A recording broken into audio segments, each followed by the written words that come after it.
Sometimes, people don't want the truth, not because they can't handle it, but because deep down, they know it would shatter the illusions they've clung to for years. They told you love would save you, that it would be pure, redemptive, unshakable. That one day, the right woman would come along and fill in all the cracks you've been too afraid to face on your own. From childhood fairy tales, to love songs, to the subtle messages baked into every movie and every well-meaning conversation, the idea was planted early. Someone will show up and make it all okay. And you believed it, not because you're foolish, not because you're weak, but because no one ever taught you to question it. But what if that promise was never real to begin with? What if the love you've been chasing isn't salvation at all, but strategy? And what if nature, cold, observant, honest nature, saw this coming all along? See, nature doesn't tell bedtime stories. It doesn't care about happily ever afters. Nature writes with a scalpel, not a pen, cutting through our myths, our self-soothing lies, and the protective walls we build around our egos. And when nature looked at love, at women, at how we form bonds, it didn't see a fairy tale. It saw a dance, a negotiation, a power play wrapped in warmth and romance. And most men, we still don't want to see it. Not because we can't, but because it means waking up. So here's the hard truth. You don't love her. You love the way she makes you feel about yourself. You love the validation, the comfort, the sense of being enough in her eyes. But validation, that's not love. And what you call love might just be a sophisticated illusion, one that keeps you emotionally obedient, domesticated, even dependent. See, women had to evolve a different kind of power. In a world that historically denied them visibility, they couldn't use brute force or direct control. So they adapted. They learned influence. They mastered the art of subtlety, not out of manipulation, but out of necessity. They weren't given swords, so they learned to win with silence. They weren't handed leadership, so they learned to lead without appearing to. Not because they're schemers by nature, but because survival demanded it. And that's where many men get lost. You think softness means safety. You see tenderness and think innocence. You assume fragility when what you're witnessing is mastery, while you're spilling your heart and calling it being open. She's quietly reading you like a playbook, while you're imagining soulmates and forever. She's mapping emotional territory, tracking what you need, what you fear, what you'll give up to keep her close. Not out of cruelty, out of instinct. Because in her world, the one who understands the game, yet never speaks of it, wins. And what about you? You were raised to romanticize, to pedestalize, to see her as the answer instead of the equal. You wanted the muse, the good girl, the healer, and you called it love. But what if all those roles? They're just that, roles. Costumes she wears because they work. Because they've always worked. And the philosopher Friedrich Nietzsche, he didn't expose these dynamics to blame women. He did it to free men from the stories they tell themselves about women. As long as you think she's inherently more virtuous, as long as you believe her love is selfless by default, you will keep giving up your agency in exchange for emotional comfort. And she will accept that control, not because she hates you, but because society taught her to wield it quietly. You're not being loved. You're being managed. And what's worse, you like it. You like how it soothes the ache inside you. You like the hero worship. You like the sweet anesthesia that lets you avoid confronting yourself. Because if you stop needing her to complete you, you'll have to look behind that need. You'll have to face the void. And that, not heartbreak, is what truly scares you. Fear has many disguises. And one of its favorite costumes? Romantic devotion. You think you're loving her unconditionally, that you're offering yourself fully. But look again. What you're really doing is bargaining. You're saying, if I give you my soul, will you fix what I can't fix myself? You're not looking for a partner. You're looking for a solution. And while you're speaking in poetry, she's listening, not to your words, but to your needs. Not because she's cruel, but because every vulnerability you reveal becomes a map of your emotional weak spots. And she learns them fast, not to hurt you, to survive, to embed herself in your psyche in a way that makes her irreplaceable. Nature knew this. It saw love not as a romantic union, but as a quiet contest for emotional real estate. Who pulls away first? Who gives in last? Who controls the pace of intimacy? These aren't questions about love. They're questions about power. And here's the part most don't want to hear. The one who needs less, controls more. You give her your time, your attention, your identity. You call that honesty. She gives you just enough to keep you chasing. She calls that connection. But that's not connection. That's choreography. We live in a culture where women are trained to guide without seeming dominant. And men are trained to yield while thinking they're leading. It's not her fault. It's not your fault. It's centuries of conditioning. Men ruled the outer world. Women mastered the inner one. And now, in modern love, we're all acting out a script that no one remembers writing. She doesn't need to yell. She just needs to suggest. She doesn't need to push. She just needs to inspire desire. And in doing so, she shapes you, your actions, your choices, even your sense of self, without raising her voice. That's not manipulation. That's refinement. That's power. You call her mysterious. But that's only because you never questioned your own myths. You still think love is about unity. She knows it's about leverage. And when she pulls away, it devastates you. Not because she's gone, but because your reflection, your sense of worth, left with her. Nietzsche might say, you didn't love her. You loved the way she made you feel about yourself. She was the stage where you performed your value. Now the stage is gone, and all that's left is silence, and the truth. And here it is. She didn't lie to you. She just stopped playing the part you wrote for her. You didn't see her. You saw your idea of her. And when she stopped being that idea, you called her cold. You called her cruel. But maybe the real betrayal was yours, for loving a fantasy and expecting her to live inside it. Nature didn't condemn women. It condemned the men who refused to grow up. Men who didn't want equals, just muses. Men who begged for angels when what they really needed was a mirror. Because real love isn't about finding someone who completes your fantasy. It's about seeing someone clearly, without the veil. And that starts with you. If you're tired of blaming her, tired of cycling through disappointment masked as devotion, then maybe, just maybe, you're ready to face yourself. Not with guilt, not with shame, with clarity. And from that clarity, something radical can begin. Not the end of love, the transformation of it.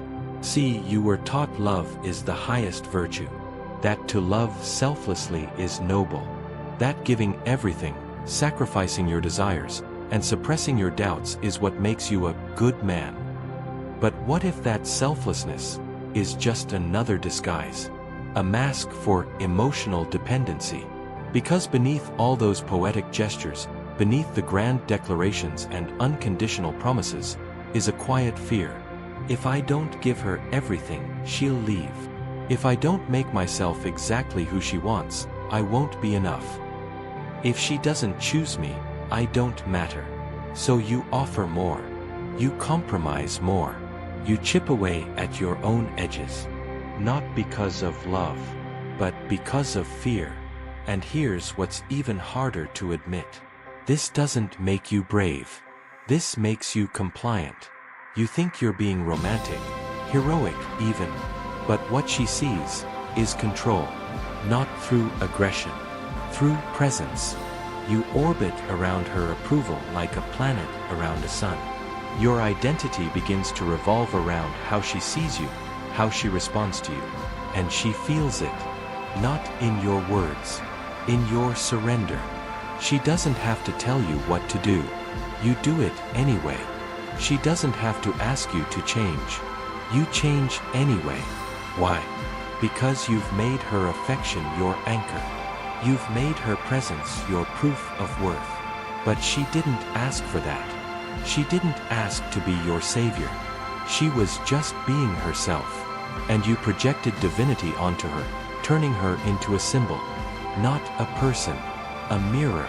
And when that mirror cracked, when she stopped reflecting the version of you that you fell in love with, you didn't just feel heartbroken. You felt like you were collapsing. Because it wasn't her you were protecting. It was the story. The story that said, if she loves me, I'm whole. If she stays, I matter. But stories are not truth. And when reality shows up, when she becomes a full, complex, autonomous person, you feel betrayed.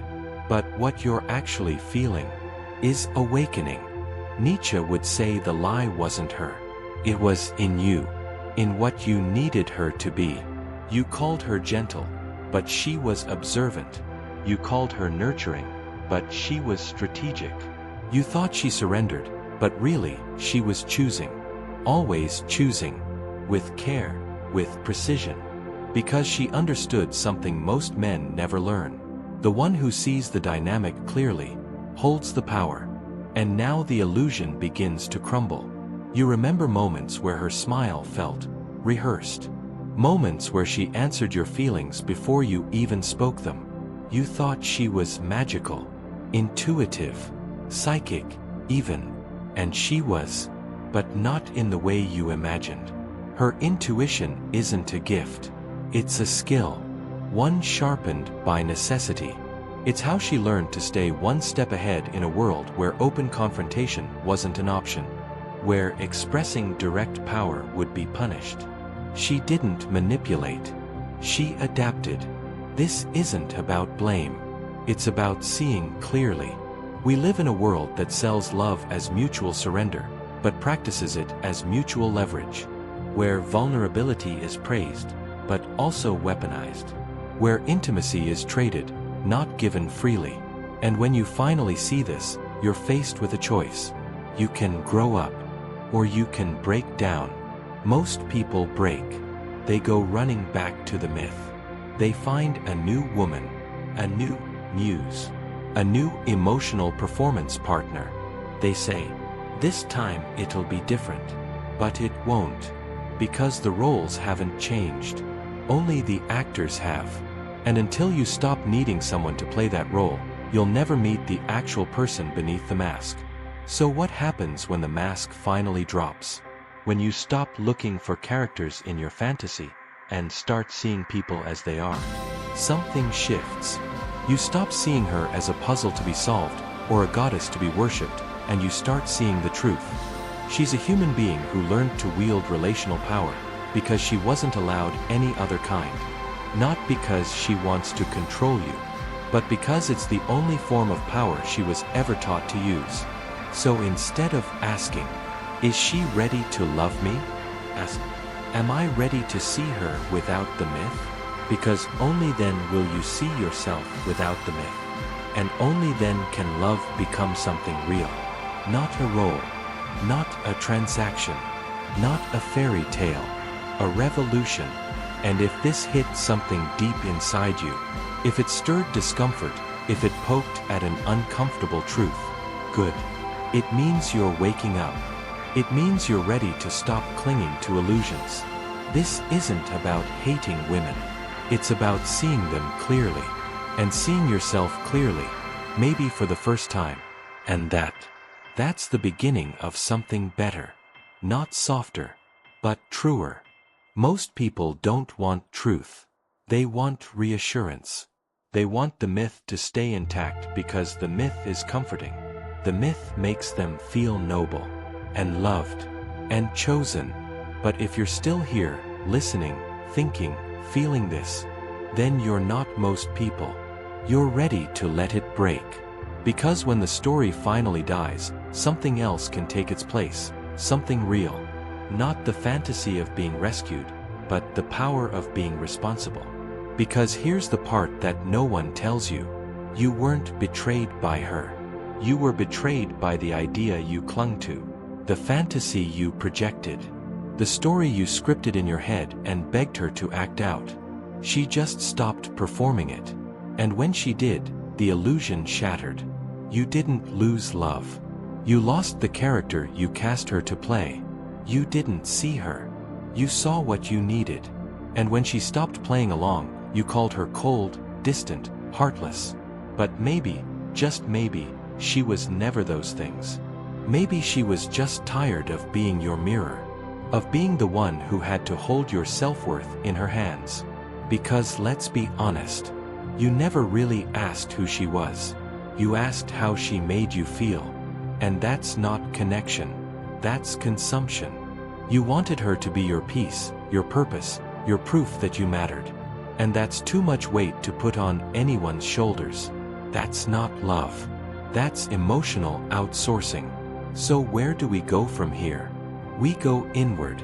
You stop looking for someone to validate you. You stop asking love to fix you. And instead, you ask, why did I think I needed saving? Why was her presence the only thing that made me feel whole? Because until you answer that, you're not loving. You're bargaining. You're negotiating for self-worth in someone else's eyes. And that's not love. That's fear. Real love, the kind that doesn't shatter under pressure, starts when you stop outsourcing your value. When you stop making someone else responsible for how you feel about yourself. And that requires something terrifying. Standing alone. Looking in the mirror without the lens of her gaze. Asking who you are without her reflection. It's lonely. It's raw. But it's also honest. Because until you can hold your own identity, without needing her to affirm it, you're not ready for love. You're only ready for a role play. And maybe that's why so many men collapse when she leaves. Not because they lost love, but because they lost their emotional crutch.